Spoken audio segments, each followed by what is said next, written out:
जय श्री कृष्ण भक्तों। श्रीमद् भागवत महापुराण की भाव यात्रा दसम स्कंद के 44वें अध्याय तक आ पहुंची है और इस अध्याय में चाणूर मुष्टिक और पहलवानों का तथा कंस का उद्धार जिस तरह भगवान के द्वारा हुआ है उसकी चर्चा की गई। तो आइए हम इस अध्याय में प्रवेश करें।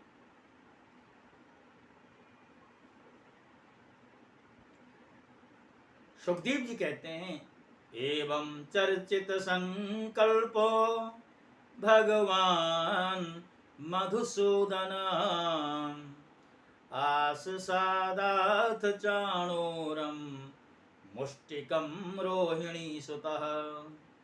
राजन, भगवान श्री कृष्ण ने चाणूर आदि के वध का निश्चित संकल्प कर लिया और जोड़बंद किए जाने पर श्री कृष्ण चाणूर से और बलराम जी मुष्टिक से जा भिड़े।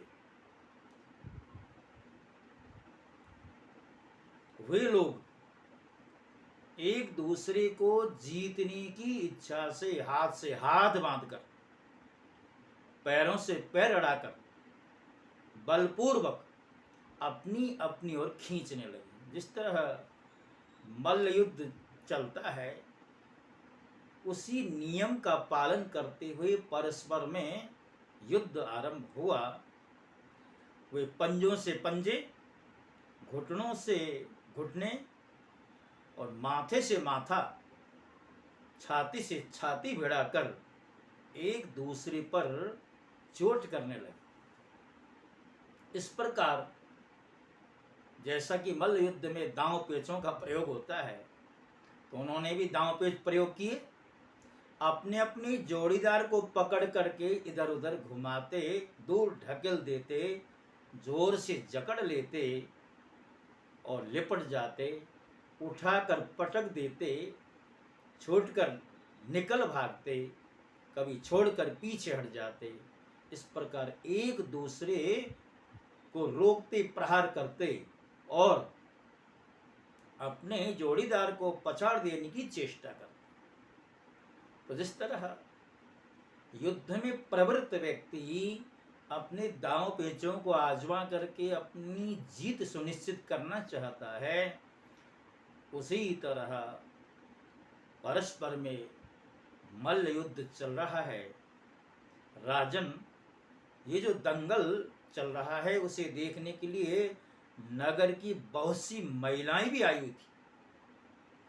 उन्होंने जब देखा कि बड़े बड़े पहलवानों के बीच में छोटे छोटे बलहीन बालक लड़ाए जा रहे हैं, यद्यपि भगवान बलहीन तो नहीं थे, किंतु सामान्य जो प्रजा आई हुई थी और खास करके जो महिलाएं आई थी उन्हें ऐसा लगा इतने बड़े बड़े पहलवान हैं, चाणूर मुष्टिक आदि, शरीर से भी बड़े भारी भरकम लगते हैं और ऐसे पहलवानों के साथ बच्चों को लड़ाया जा रहा है।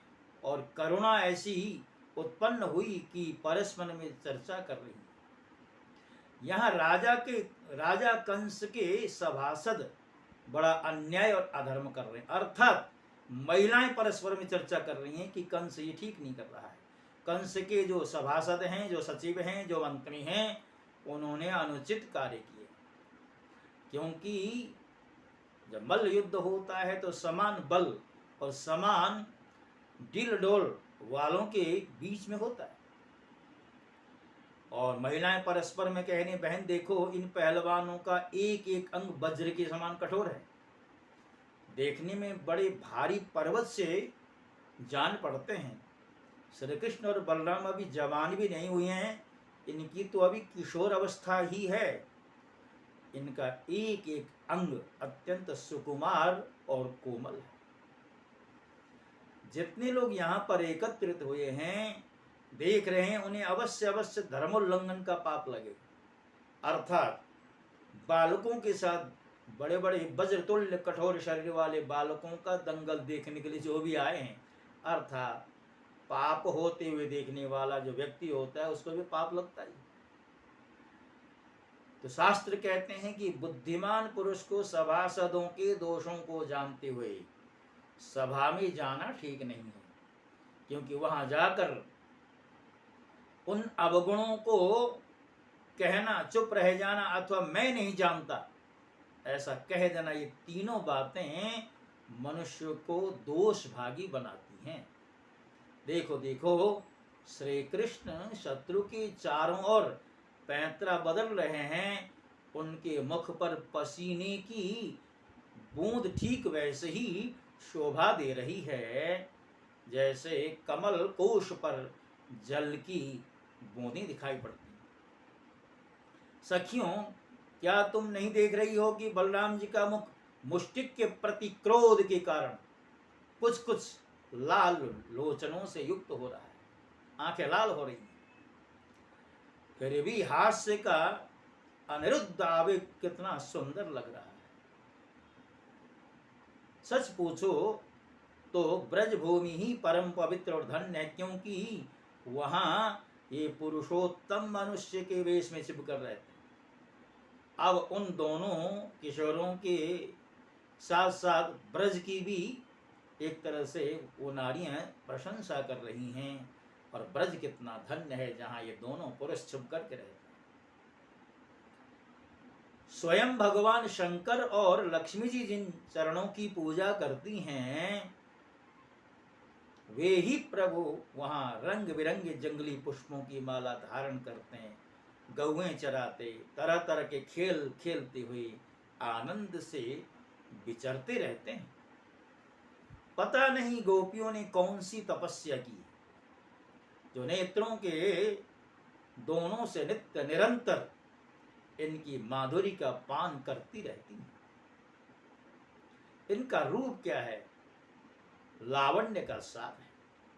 संसार में उससे परे किसी का भी रूप इनके रूप के समान नहीं है। फिर बढ़कर होने की तो बात ही क्या है।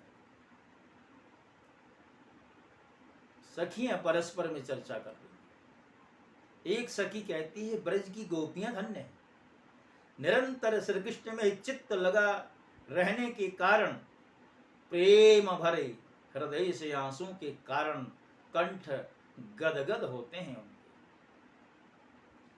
वे दूध दूहते, दही मथते, धान कूटते, घर को लीपते, बालकों को झुला झुलाते, रोते हुए बालकों को चुप कराते, उन्हें नहलाते धुलाते, घरों को झाड़ते बुहारते, कहाँ तक कहें सारे कामकाज करते समय श्री कृष्ण के गुणों का ही गान करने में मस्त रहते। श्री कृष्ण जब प्रातः काल गौओं को चराने के लिए ब्रज से वन में जाते हैं और सायंकाल उन्हें लेकर ब्रज में लौटते हैं, तब बड़े मधुर स्वर से बांसुरी बजाते हैं, और उनकी टेर सुनकर गोपियां घर का सारा कामकाज छोड़कर झटपट रास्ते में दौड़ आती हैं भगवान का दर्शन करने के लिए। अब इधर सुखदेव जी कहते हैं कि हे भारतवंश शिरोमणि, जिस समय पूर्ववासिनी स्त्रियां इस प्रकार बातें कर रही थीं, उसी समय योगेश्वर भगवान श्री कृष्ण ने मन ही मन शत्रु को मार डालने का निश्चय। स्त्रियों की ये भयपूर्ण बातें माता पिता देवकी वसुदेव भी सुन रहे थे।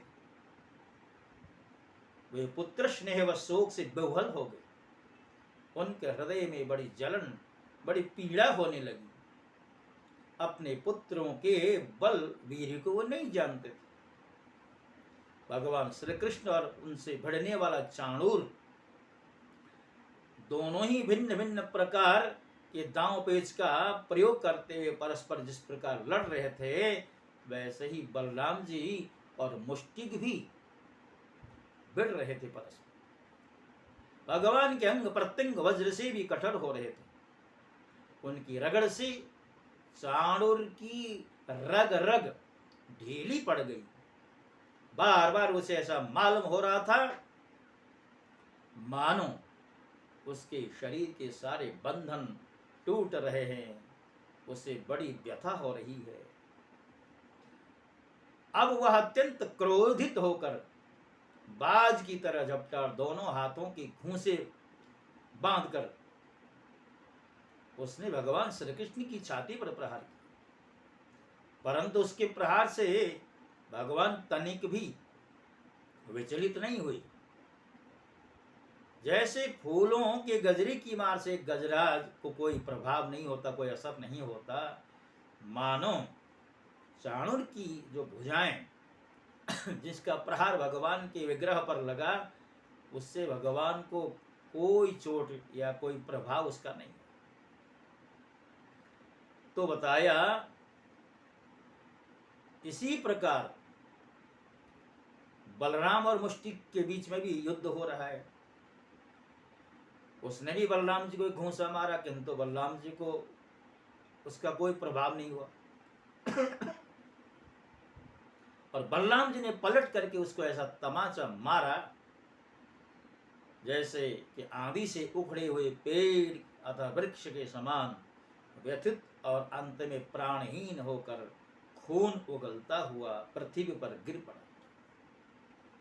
हे राजन, उसके पश्चात युद्धा में श्रेष्ठ भगवान बलराम जी ने अपने सामने आते कूट नामक पहलवान को खेली खेल में बाएं हाथ के घूंसे से उपेक्षा पूर्वक मार डाला। भगवान श्री कृष्ण ने पैर की ठोकर से शल का सिर धड़ से अलग कर दिया, तो शल को तिनके की तरह मार डाला चीर कर दिया। चाणूर, मुष्टिक, कूट, सल और तोसल ये पांचों पहलवान मर चुके। तब जो बच रहे थे वे अपने प्राण बचाते वहां से भाग खड़े। उनके भाग जाने पर भगवान श्री कृष्ण और बलराम जी अपने समवयस्क ग्वाल वालों को खींच खींच कर उनके साथ भिड़ने और नाच नाच करके भेरी ध्वनि के साथ अपने नौकरों की झनकार को मिलाकर कुश्ती के खेल करने लगे। अब प्रतिद्वंदी भाग गए तो परस्पर में ही वो बालकों के साथ भगवान क्रीड़ा कर रहे हैं। भगवान श्री कृष्ण और बलराम की इस अद्भुत लीला को देखकर सभी दर्शकों को बड़ा आनंद आया। श्रेष्ठ ब्राह्मण और साधु पुरुष धन्य है इस प्रकार कहकर प्रशंसा करने लगे। परंतु कंस को इससे बड़ा दुख हुआ और वह और भी चढ़ गया। जब उसके प्रधान पहलवान मार डाले गए, बचे हुए सब के सब भाग गए, तब कंस ने अपने बाजे गाजे बंद करा दिए। क्योंकि बाजे गाजे तो इसलिए बज रहे थे कि कंस को आशा थी ये हम या हमारे पहलवान विजयी होंगे। अब देखिए, जब कंस ने देखा कि पराजय नजदीक आ रही है, तो क्या कहता है कि इन बालकों को नगर से बाहर निकालो और जो ब्रजवासी आए वो उनका सारा धन छीन लो। और कहता है कि वसुदेव जी बड़े कुबुद्धि और दुष्ट हैं, उसे शीघ्र ही बंद मार डालो। उग्रसेन मेरे पिता होने पर भी अपनी अनुयायियों के साथ शत्रुओं से मिले हुए हैं, इसलिए उसे भी जिंदा मत छोड़ो, अर्थात पिता को भी मार डालो। कंस इस प्रकार बढ़ चढ़कर बकवाद कर रहा था कि अविनाशी श्री कृष्ण कुपित होकर खोरते से बेपूर्वक उछल कर लीला से ही उसके ऊंचे मंच पर जा चढ़े। जब मनस्वी कंस ने देखा कि मेरे मृत्यु भगवान श्री कृष्ण सामने आ गए, तब वह सहसा अपने सिंहासन से उठ खड़ा हुआ और हाथ में ढाल तथा तलवार उठा ली। हाथ में तलवार लेकर वह चोट करने का अवसर ढूंढता पैंतरा बदलने लगा। आकाश में उड़ते हुए बाज के समान वह कभी दाईं ओर जाता तो कभी बाईं ओर जाता। परंतु भगवान का प्रचंड तेज अत्यंत दुस्सह है। जैसे गरुड़ सांप को पकड़ लेते हैं, वैसे ही भगवान ने बलपूर्वक उसे पकड़ लिया। इसी समय कंस का मुकुट गिर गया और भगवान ने उसके केश पकड़कर उसे भी उस ऊंचे मंच से रंगभूमि में गिरा। हे परम स्वतंत्र और सारे विश्व के आश्रय, भगवान श्री कृष्ण उसके ऊपर स्वयं कूद पड़े। उनके कूदते ही कंस की मृत्यु हो गई। सबके देखते देखते भगवान श्री कृष्ण कंस की लाश को धरती पर उसी प्रकार घसीटने लगे जैसे सिंह हाथी को घसीटे। हे राजन, उस समय सबके मुंह से हाय हाय की बड़ी ऊंची ध्वनि सुनाई पड़ने लगी। कंस नित्य निरंतर बड़ी घबराहट के साथ श्री कृष्ण का ही चिंतन करता रहता था। वह खाते पीते सोते बैठते बोलते और सांस लेते सब समय अपने सामने चक्र हाथ में लिए भगवान श्री कृष्ण को ही देखता रहता था। इस नित्य चिंतन के फलस्वरूप वह चाहे द्वेष भाव से ही सही किंतु भगवान को प्राप्त हो गया, अर्थात भगवान ने अपनी कृपा उसके पर कर दी। कंस के कंक और निग्रोध आदि 8 छोटे भाई थे। वे अपने बड़े भाई का बदला लेने के लिए क्रोध से आग बबूले होकर के भगवान श्री कृष्ण और बलराम जी की ओर दौड़े। भगवान बलराम ने देखा कि वे बड़े वेग से युद्ध के लिए तैयार होकर के आए हैं। तब उन्होंने परिघ उठाकर उन्हें वैसे ही मार डाला जैसे सिंह पशुओं को मार डालता। उस समय आकाश में दुंदुभियां बजने लगी। भगवान की विभूति स्वरूप ब्रह्मा शंकर आदि देवता बड़े आनंद से पुष्पों की वर्षा करते हुए उनकी स्तुति करने लगे। महाराज कंस और उसके भाइयों की स्त्रियां अपने आत्मीय स्वजनों की मृत्यु से अत्यंत दुखी हो गए। वे अपने सिर पीटती हुई आंखों से आंसू भरे वहां आई, यानी कंस की स्त्रियां भी आईं और उसके भाइयों की स्त्रियां भी आईं और सब दुख के कारण अपना सिर पीट रही हैं, छाती पीट रही हैं। वीर सैया पर सोते हुए अपने पतियों से लिपट कर शोकग्रस्त हो गईं और बार बार आंसू बहाती हुई ऊंचे स्वर से विलाप करने लगी। हा नाथ प्रिय धर्मज्ञ करुणा नाथ वत्सल त्वया हतेन नियता वयम ते सगृह प्रजा। हे नाथ, हे प्यारे धर्मज्ञ, हे करुणामय, हे अनाथ वत्सल, आपकी मृत्यु से मानो हम सब की मृत्यु हो गई। हम अनाथ हो गए, हमारे घर उजड़ गए, हमारी संतान अनाथ हो गई। हे पुरुष श्रेष्ठ, इस पुरी को कि आप ही तो स्वामी थे। आपके विरह से इसके उत्सव समाप्त हो गए और मंगल चिन्ह उतर गए। यह हमारी ही भांति मानो ये नगरी भी विधवा हो गई। स्वामी, आपने निरपराध प्राणियों के साथ घोर द्रोह किया था, अन्याय किया था, इसी से आपकी यह गति हुई है। सच है, जो जगत के जीवों से द्रोह करता है उसका अहित ही हुआ करता है। ऐसा कौन पुरुष शांति पा सकता है? यानी ही कंस की स्त्री, उसकी भाई की स्त्रियां कह रही कि आपने अपने ही दोष के कारण ये दुर्गति पाई। ये भगवान श्री कृष्ण जगत के समस्त प्राणियों की उत्पत्ति और प्रलय के आधार हैं, यही रक्षक भी हैं। जो इनका बुरा चाहता है, इनका तिरस्कार करता है, वह कभी सुखी नहीं हो सकता। सुखदेव जी कहने लगे, राजन, भगवान श्री कृष्ण ही सारे संसार के जीवन दाता है। उन्होंने रानी को ढाढ़स बंधाया, सांत्वना दी, फिर लोक रीति के अनुसार मरने वालों का जैसा क्रियाकर्म होता है वह सब कराया। उसके पश्चात भगवान श्री कृष्ण और बलराम जी ने कैद खाने में जाकर अपने माता पिता को बंधन मुक्त किया और सिर से स्पर्श कर उनके चरणों की वंदना की। किंतु अपने पुत्रों के प्रणाम करने पर भी देवकी और वसुदेव ने उन्हें जगदीश्वर समझकर अपने हृदय से नहीं लगाया। उन्हें शंका हो गई कि हम जगदीश्वर को पुत्र कैसे समझें। अर्थात बिना जगदीश के, बिना भगवान के इतना बड़ा, इतना लोकोत्तर कार्य सामान्य एक जीव कैसे कर सकता है, सामान्य पुत्र कैसे इसका निष्पादन कर सकता है। इसलिए भगवान चरणों में अपना मस्तक रख करके प्रणाम करना चाहते थे, किंतु वसुदेव देवकी जी को संकोच होता है। भक्तों, इसी के साथ साथ इस अध्याय को यहाँ पर विश्राम दिया गया है। और जैसा कि आप जानते हैं, हम हर दिन एक ही अध्याय की श्रृंखला बनाते हैं और वही आपके समक्ष भाव पुष्प के रूप में प्रस्तुत करते हैं। तो आज के लिए बस इतना ही। आपसे एक ही निवेदन जाते जाते, हमारे चैनल को अवश्य सब्सक्राइब करें और हो सके बेल का बटन भी जो है ऑन कर दें, लाइक कर दें, जिससे कि अधिक से अधिक लोगों तक हमारा ये सत प्रयास पहुँचे। इसी प्रार्थना के साथ, इसी निवेदन के साथ आपसे विदा होने का समय आ गया है। जय श्री कृष्ण।